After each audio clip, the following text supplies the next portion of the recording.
काल से है। आज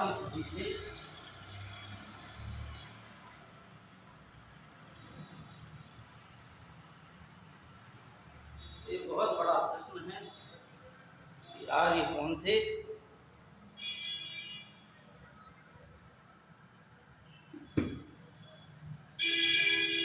आर्य का मतलब होता है श्रेष्ठ। अतः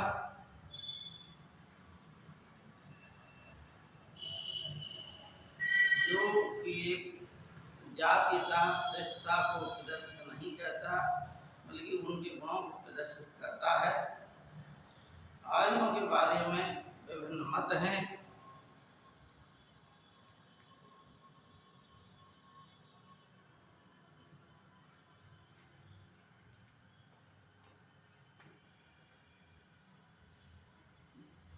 बाल गंगाधर तिलक ने आर्यों को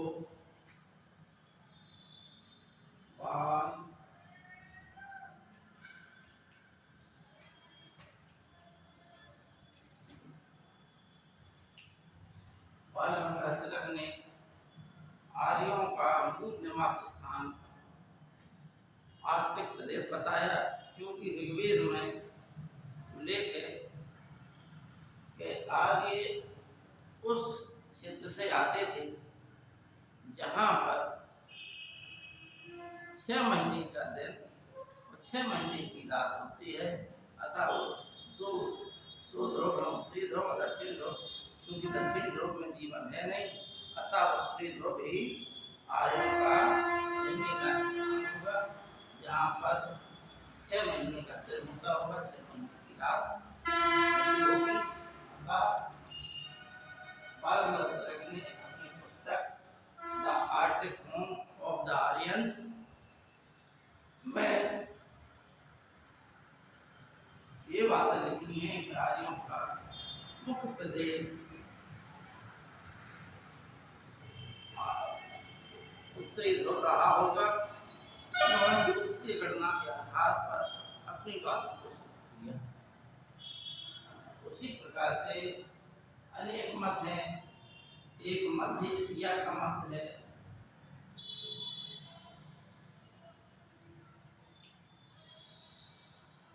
एक तिब्बत के पठार का मत है,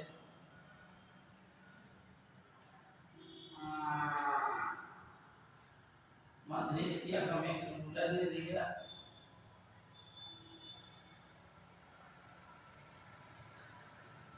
तिब्बत के पठार का दयानंद सरस्वती ने दिया,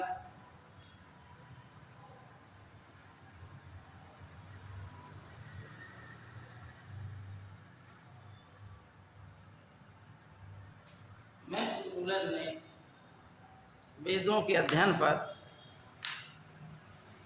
यह बताया है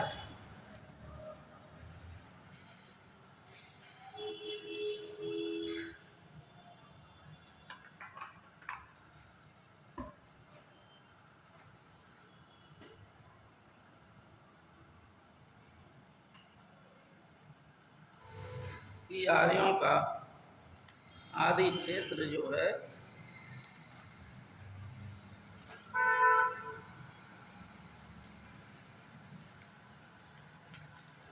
मध्य एशिया रहा हो। इसी प्रकार से विभिन्न इतिहासकारों के अपने अपने विभिन्न मत हैं।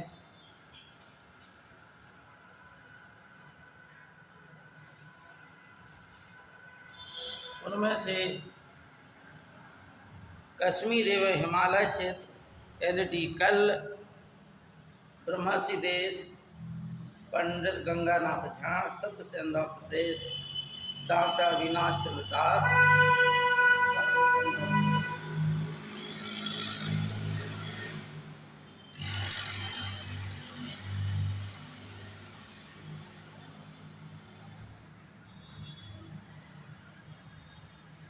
डॉक्टर अविनाश चंद्र दास, कश्मीर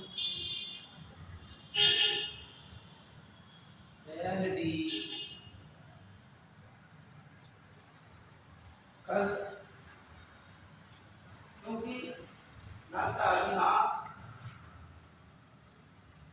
चंद्र दास का ये कहना था कि आर्यों का मुख्य प्रदेश सप्त सिंधु क्षेत्र है जो मूल निवास उन्होंने, क्योंकि आर्यों में कहा गया है सप्त सिंधु प्रदेश देवकृत योनि है, जिस आधार पर अविनाश चंद्र दास ने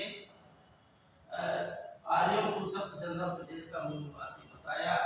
इसी प्रकार से अल्टीकल ने कश्मीर को, जो कश्मीर की जो जलवायु है और कुछ कश्मीर जैसी जलवायु का वातावरण का वर्णन किया गया है ऋग्वेद में, जिसके आधार पर एल्टीकल ने कश्मीर को आर्यों का मूल निवास स्थान बताया।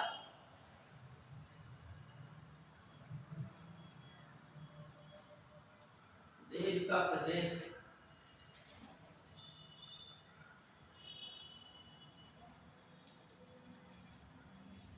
ये मुल्तान स्थित देव का प्रदेश को डी.एस. त्रिवेदी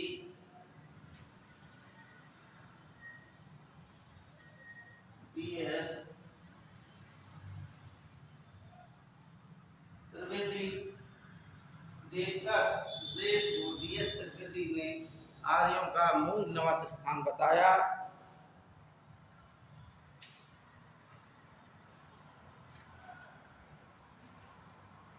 एवं भट्ट ने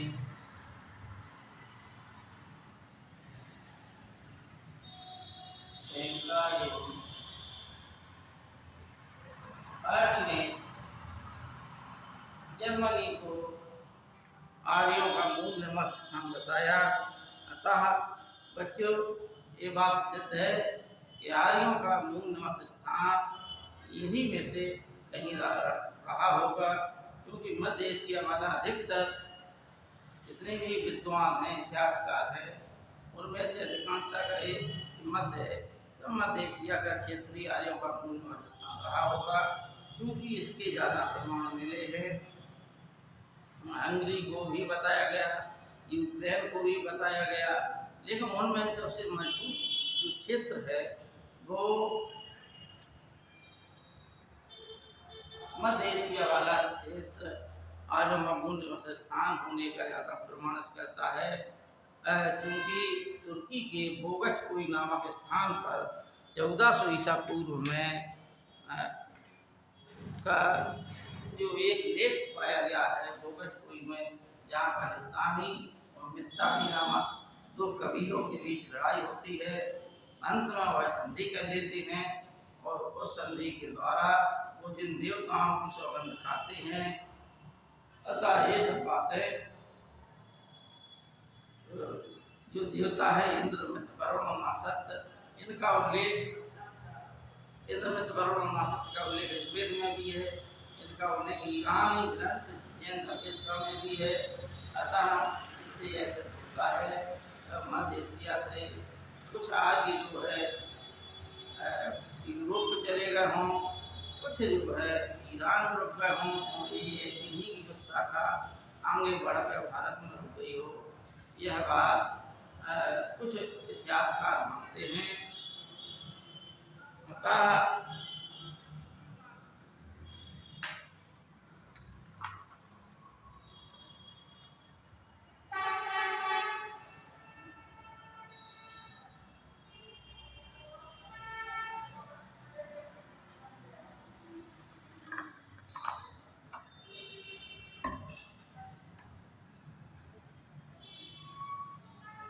बच्चों आर्यों का जो क्षेत्र है उसके बारे में हमने आपको बताया है कि धार्मिक स्थिति आर्यों की क्या थी।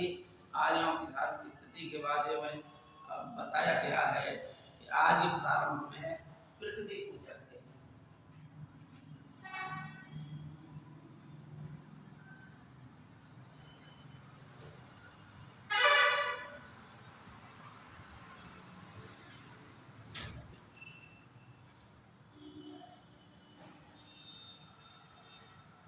प्रारंभ में आर्य प्रकृतिवादी थे, यानी कि जो प्रारंभिक ऋग्वेद आर्य थे उन्होंने जिस भी प्राकृतिक शक्ति में कुछ ना कुछ शक्ति का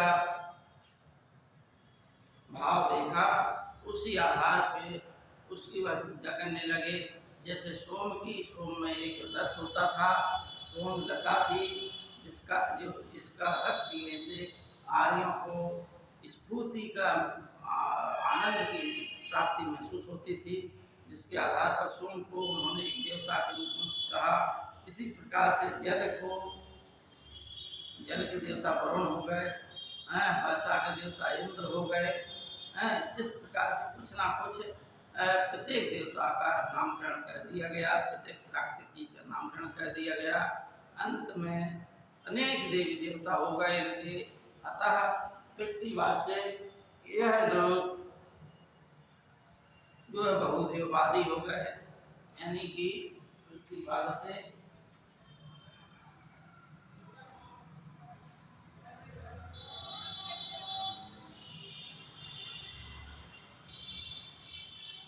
बहुदेववाद हो गए। जब विभिन्न देवी देवताओं की पूजा, तो इससे जो हो गए उनकी संख्या बहुत सी हो गई। अतः इस आधार पर देवी देवताओं की जब संख्या ज्यादा हो गई तो बहुत से देवी देवता हो गए। इसलिए इस काल को बहुदेववाद काल कहा जाता है, क्योंकि देवी देवताओं की संख्या ज्यादा हो गई थी। ब्राह्मण प्रतिवादी थे, बाद में बहुदेववादी हो गए। लेकिन इनका यह विश्वास जो है आगे बढ़ता चला गया। बहुदेववाद से जब विभिन्न देवी देवता हो गए तो उनके मन में आया कि हम किसको पूजें, किसको छोड़ें। अतः इसके पश्चात वह एकाधि देववाद वाले हो गए, जिसे बोलते ही एकाधि देववाद को।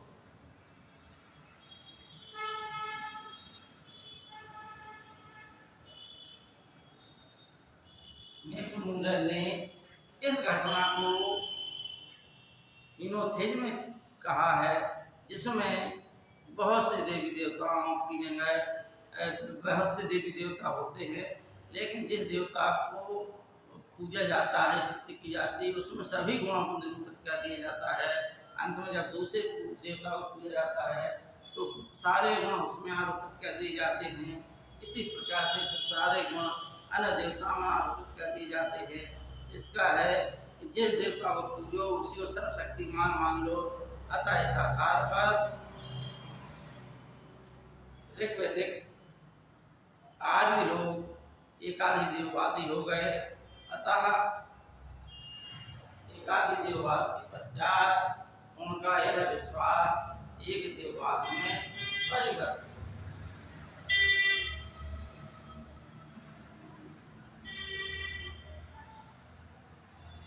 एक देववाद में परिवर्तित हो गया। एक देववाद यानी कि एक की ही सत्ता है, अनेक की सत्ता नहीं है।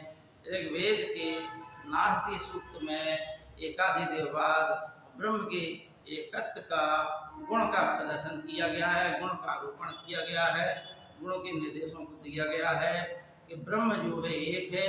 यानी वहाँ कहा गया है एकम सद्विप्रा बहुधा वदंती अग्नि यम मात्र स्वान वायु।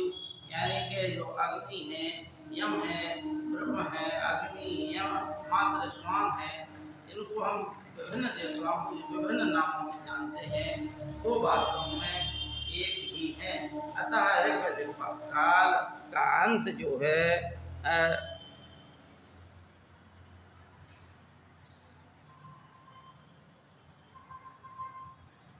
एकाधि देववाद एक देववाद में समाप्त हो जाता है, क्योंकि एक देववाद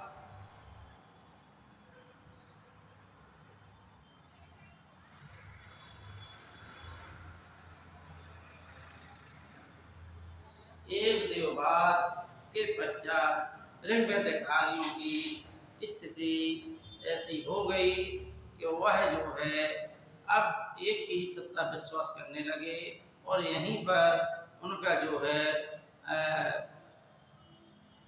दार्शनिक एकत्व जो है प्रतीत होता है।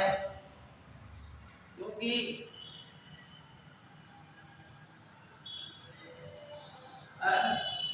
जो ब्रह्म का निर्गुण स्वरूप का व्याख्यान किया गया है। निर्गुण निराकार आदि का जो वर्णन किया गया है वो जो है ऋग्वेद के नास्ति सूक्त में से ही प्रकट हो जाता है। अतः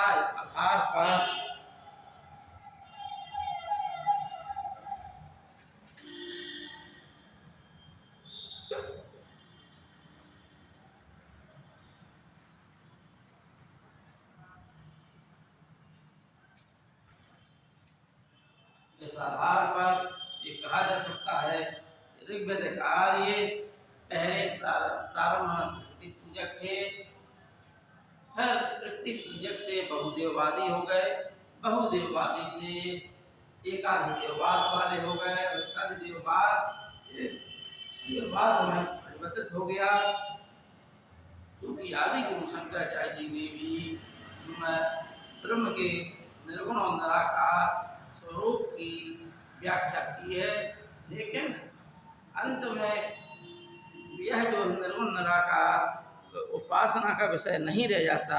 अतः इस आधार पर वह जो है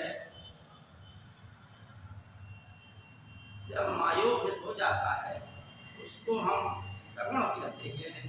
अतः जिस प्रकार से आदि गुरु शंकराचार्य ने कहा इस ब्रह्म सत्यम जगत मिथ्या जीवो ब्रह्म परा, यानी ब्रह्म ही सत्य है, ब्रह्म सत्यम जगत मिथ्या है और जीव ब्रह्म से अभिन्न है, यानी भिन्न नहीं है, वह अभिन्न है, एक ही है। जिस प्रकार से चंद्रमा की एक चंद्रमा की अनेक घट में प्रतिबिंब अनेक दिखाई देते हैं, लेकिन वास्तव में चंद्रमा एक ही होता है। उसी प्रकार से जगत में हमें अनेक आत्माएं जो दिखाई देती हैं वो वास्तव में सभी आत्माएं एक ही हैं। अतः यहाँ पर भारतीय दर्शन और ईश्वर के एक देववाद का अंत हो जाता है। लेकिन बच्चों धार्मिक व्यू इसी के अंतर्गत और भी परीक्षा में, सिविल सर्विस परीक्षा में इससे संबंधित और भी प्रश्न आते हैं, वो हम आपको बताते हैं।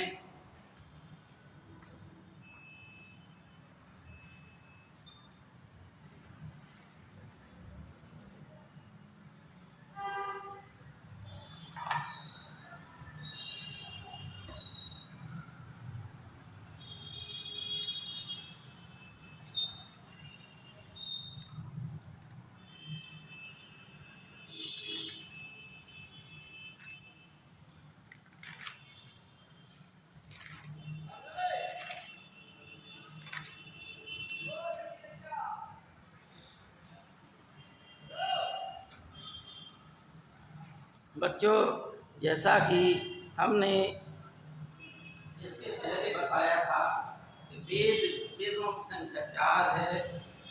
कौन कौन से वेद हैं? ऋग्वेद, यजुर्वेद, सामवेद और अथर्ववेद। इनके ब्राह्मण हैं। ऋग्वेद के प्रमुख ब्राह्मण हैं ऐत्रेय और कौशिक की। यजुर्वेद के प्रमुख ब्राह्मण हैं सतपथ ब्राह्मण। उसी प्रकार से सामवेद का ब्राह्मण पंचविश ब्राह्मण और अथर्ववेद का ब्राह्मण है वो है गोपथ ब्राह्मण। इसी प्रकार से सभी वेदों के अपने अलग अलग आरण्यक हैं, जिसमें से आपको बताया ईश, कैन, कठ यानी उपनिषदों की संख्या 10 बताई गई है। और ये उपनिषद क्या है बच्चों? उपनिषद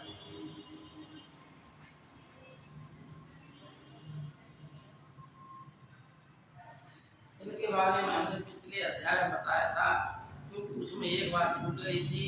उपनिषद जिसे हम कहते हैं वेदांत। वेदांत यानी वेदों का अंतिम भाग होने के कारण इसे वेदांत कहा गया है। इनमें से क्योंकि 10 महत्वपूर्ण बताए गए हैं, ईश, कैन, कठ, विष्णु, मुंडक, मांडूक, ऐत्रेय, कौशिकी, बृहदारण्यक और छांदोग्य। ये 10 उपनिषदों पर आदि गुरु शंकराचार्य ने भाष्य लिखा था, इसलिए इन्हें जो है मुख्य उपनिषद कहा जाता है। उपनिषद की विषय वस्तु, जैसा कि हमने पिछले अध्याय में बताया था कि अध्यात्म है, इनसे संबंधित कुछ सिविल सर्विसेज की परीक्षा में प्रश्न आते हैं, जिन्हें आपको ध्यान से पढ़ना है और समझना है, सुनना है। क्योंकि ऐत्रेय ब्राह्मण में इंद्र महाभिषेक, समझना बच्चों, ऐत्रेय ब्राह्मण में इंद्र महाभिषेक का उल्लेख है। राजा की उत्पत्ति संबंधी विचार दिया गया है, राजा की राज्याभिषेक संबंधी विचारों का प्रतिपादन ऐत्रेय ब्राह्मण में किया गया है। इसी में ऐत्रेय में कहा गया है, इतना इसके रचयिता थे, इसलिए इसको महिदास इसके रचयिता थे, इतरा का पुत्र था ये, अतः इतरा के नाम पर इसे ऐत्रेय कहा गया है। और इसी में चरवेदी कहा गया है ऐत्रेय ब्राह्मण में। ब्राह्मण की बात हो रही, उपनिषद की बात नहीं हो रही। अब देखिए बच्चों, इसी प्रकार से उपनिषदों जो शतपथ ब्राह्मण है, तो शतपथ ब्राह्मण में उर्वशी पुनर्वा की कहानी है, जल प्लावन की कथा है, पुनर्जन्म की सिद्धांत की कहानी है, गौतम राहु गण की कथा है। ये सब जो है शतपथ ब्राह्मण में से ली गई हैं, शतपथ ब्राह्मण में इनका उल्लेख है। इसी प्रकार से जो है बृहदारण्यक उपनिषद जो है सभी उपनिषदों में सबसे बड़ा कहा गया है। बृहदारण्यक उपनिषद की जो है इसका रचयिता याज्ञवल्क्य को कहा गया है। याज्ञवल्क्य बृहदारण्यक उपनिषद में याज्ञवल्क्य और कार्की का संवाद है, याज्ञवल्क्य मैत्रेयी का संवाद है। इसी में कहा गया है कि अहम ब्रह्मास्मि और अस्तो मां सत्यगमय तमसो मां ज्योतिर्गमय ओम पूर्णमदः पूर्णमदं पूर्णमुदच्यते जैसे वाक्यों का उल्लेख यहाँ पर किया गया है। इस प्रकार से उपनिषद की संख्या मुक्ति उपनिषद में 108 बताई गई है। ईश, कैनकाट, कृष्ण, मुंडक, मांडूक, तैत्तिरीय, ऐत्रेय, छांदोग और बृहदारण्यक। शंकराचार्य जी ने इन्हीं 10 उपनिषदों पर अपने भाष्य लिखे थे। उपनिषद गद्य और पद्य दोनों में है। कृष्ण, मांडूक, कैन, ऐत्रेय, तैत्तिरीय, छांदोग, बृहदारण्यक और कौशिक की उपनिषदें गद्य में हैं, जबकि ईश, कठ, श्वेता, स्वतर उपनिषद पद्य में है।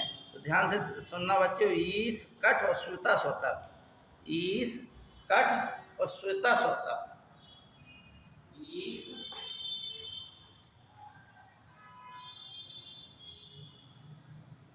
कठ, श्वेता स्वतर, ये तीन जो है पद्य में है। ईश, कठ और श्वेता स्वतर उपनिषद पद्य में है। बकाया जो है गद्य में बताए गए हैं उपनिषद। तो ये श्री सरस्वती परीक्षा में आता है, तो इन सब पढ़ लो, याद कर लो। ईश, कठ और श्वेता स्वतर उपनिषद, क्योंकि भक्ति का और मोक्ष की अवधारणा का सब हम उल्लेख श्वेता स्वतर उपनिषद में किया गया है, इसलिए श्वेता स्वतर उपनिषद बहुत महत्वपूर्ण है।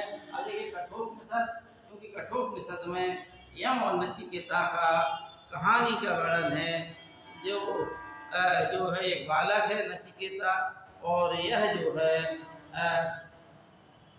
ब्रह्म ज्ञान के लिए लालायत हो जाता है। इसके पिता इसे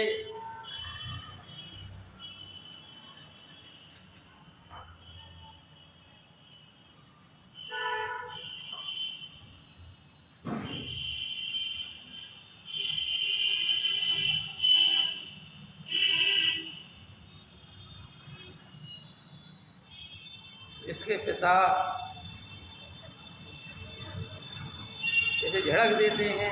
अतः यह ब्रह्म ज्ञान के लिए लालायत हो जाता है।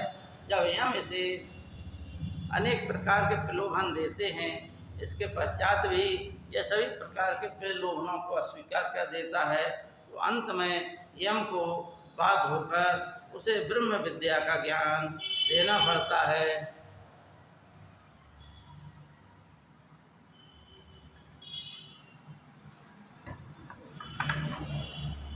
बच्चों, यह उपनिषद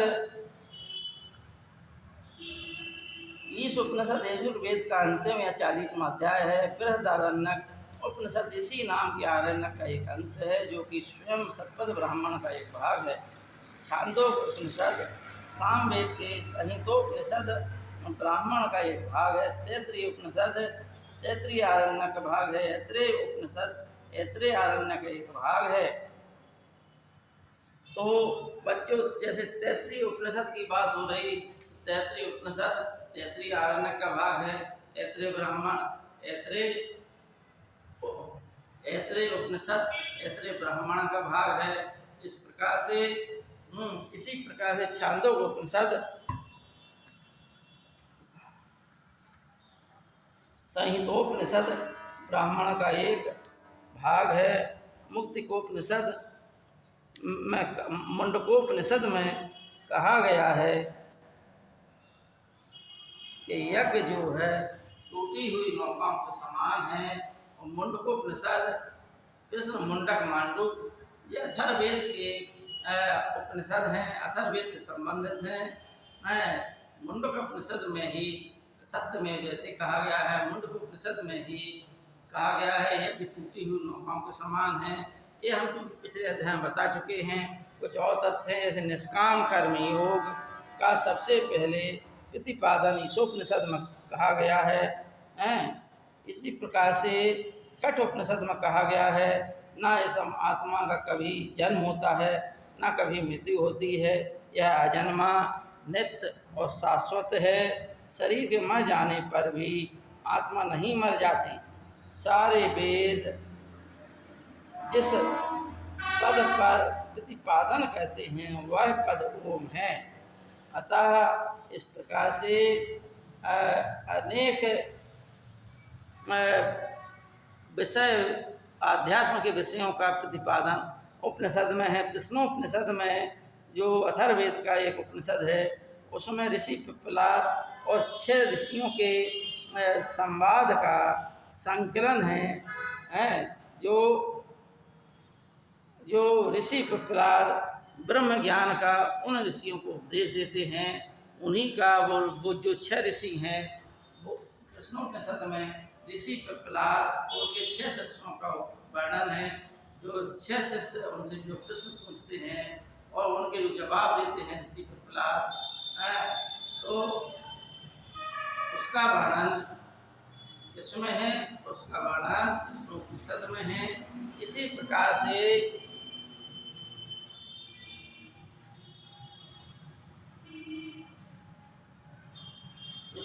से ऋषि पिप्पलाद ने कहा है, जिस प्रकार से समस्त नदियां बहती हुई समुद्र में विलीन हो जाती हैं, उसी प्रकार से अनेक जीव अंत में परमात्मा में विलीन हो जाते हैं।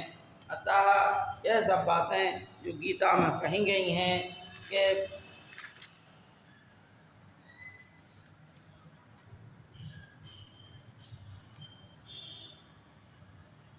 गीता में जो बातें कही गई हैं, गीता का सार भी कहा गया है कि सर्वोपनिषदों का वो दोग्धा गोपाल नंदना पाथो वत्स सुधीर भुक्ता अमृतम गीता अमृतम महत, यानी कि सभी उपनिषदों का सार जो गीता में है।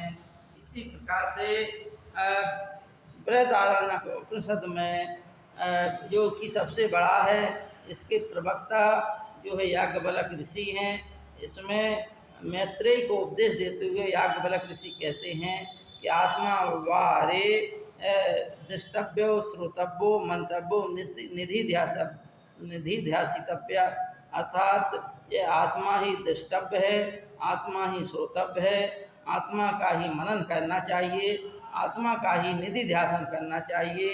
हे मैत्रेयी, मैत्रेय यात्मनोवारे दर्शनेन श्रवणेन मत्या विज्ञानेनेदं सर्वं विदितम्। हे मैत्रेयी, आत्मा के ही दर्शन, श्रवण और सम्यक ज्ञान द्वारा सब कुछ विदित हो जाता है। अतः आप जो याज्ञवल्क्य ऋषि कहते हैं मैत्रेयी से कि आत्मा आत्मा वाले श्रोतव्यो दृष्टव्यो निधि ध्यासितव्या। अतः इस आत्मा का श्रवण करना चाहिए, मनन करना चाहिए और निधि ध्यान करना चाहिए। अतः इससे ही हम ब्रह्म तत्व को ज्ञान प्राप्ति कर सकते हैं। इसी प्रकार से बच्चों,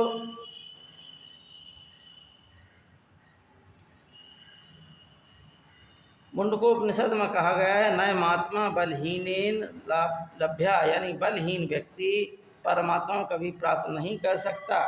इसी प्रकार से मुंडक उपनिषद में पराविद्या का उल्लेख है। श्वेत केतु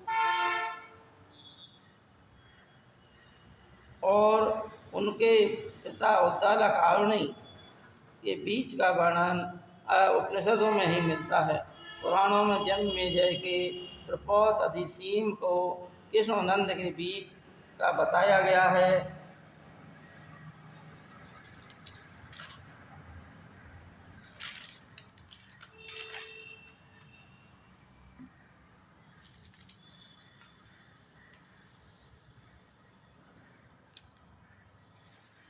अतः इस आधार पर उपनिषद का हमने बता दिया है। अब बच्चों, कुछ ऐसी चीजें हैं जिनका ज्ञान होना जरूरी है। जैसे सूर्य को आकाश का देवता कहा गया है और सूर्य के पिता को देव से बताया गया है। इंद्र जो है ऋग्वेद का सबसे महत्वपूर्ण देवता है। इंद्र के संबंध में 250 सूक्त हैं। इसके पश्चात इंद्र के पश्चात सबसे महत्वपूर्ण देवता है। इंद्र के पश्चात सबसे महत्वपूर्ण देवता अग्नि है। अग्नि के संबंध में 200 सूक्त हैं। इसके पश्चात वरुण के पश्चात सोम नवम मंडल पूरा सोम के प्रति समर्पित है। इसी प्रकार पूषण को पशुओं का देवता कहा गया है। इंद्र को झंझावात वर्षा का देवता कहा गया है। वरुण को नैतिक रीति एवं नैतिक व्यवस्था का कहा गया है। वरुण का मित्र के साथ हमेशा तादाद में मिलता है। अतः वरुण जो है जो समुद्र के देवता भी कहा गए हैं। और बच्चों, जल की जो पूजा होती है हमारे देश में, वो वरुण देवता यानी उन्हें जल का भी देवता मान लिया गया है। और ब्राह्मण ने ऋतस्य गोपा कहा गया है, यानी ऋत की स्थापना, यानी ये समस्त संसार में जो सूर्य पूरब से उगता है पश्चिम को अंत होता है। सुबह होती है, सुबह के बाद रात होती है, रात के बाद फिर सुबह होती है, फिर दोपहर होता है, फिर शाम होती है, फिर रात होती है। एक ऋतु के पश्चात दूसरी ऋतु आती है, दूसरी ऋतु के पश्चात तीसरी ऋतु आती है। इसी प्रकार से एक ऋतु के पश्चात ऋतुओं का आना, फिर पुनः उसी ऋतु का आना, यह सब जो है क्या है, यह सब जो है वरुण देवता के अधीन है। प्रकृति में एक सामंजस्य है, एक है, इसका निर्धारण करता है वरुण देवता कहते हैं। अतः वरुण देवता को ऋतस्य गोपा कहा गया है, ऋत का कहा गया है।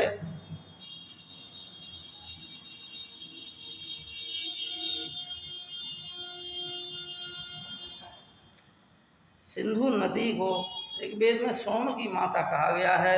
बच्चों, एक चीज और बता दें आपको कि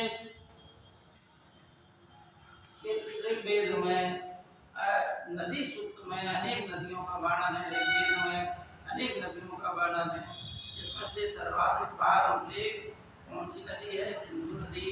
इसके पश्चात सरस्वती, और सरस्वती नदी उनकी ऋग्वेद कार्यों की सबसे प्रिय और पवित्र नदी थी। इसे नदी तमा, देवी तमा आदि के नाम से संबोधित किया गया है। अतः वर्तमान में इस सरस्वती नदी के बारे में अनेक इतिहासकारों के विभिन्न मत हैं, जिनके आधार पर कुछ निष्कर्ष नहीं किया जा सकता। कुछ लोग कहते हैं यह नदी पहले जो है उधर बहती होगी राजस्थान में अब लुप्त हो गई। पहले राजस्थान में होते हुए खंबाती खाड़ी में गिरती होगी या पहले अब नष्ट हो गई। उसी प्रकार से ऋग्वेद में समुद्र का भी उल्लेख है। अर्णव, पारावार आदि शब्दों का उल्लेख समुद्र में है, बल्कि 4 समुद्रों का उल्लेख मिलता है। लेकिन स्पष्टता एक टोटली समुद्र का उल्लेख कहते हैं, तो इसमें भी इतिहासकार विभिन्न मत हैं, लेकिन फिर भी समुद्र का उल्लेख मिलता है।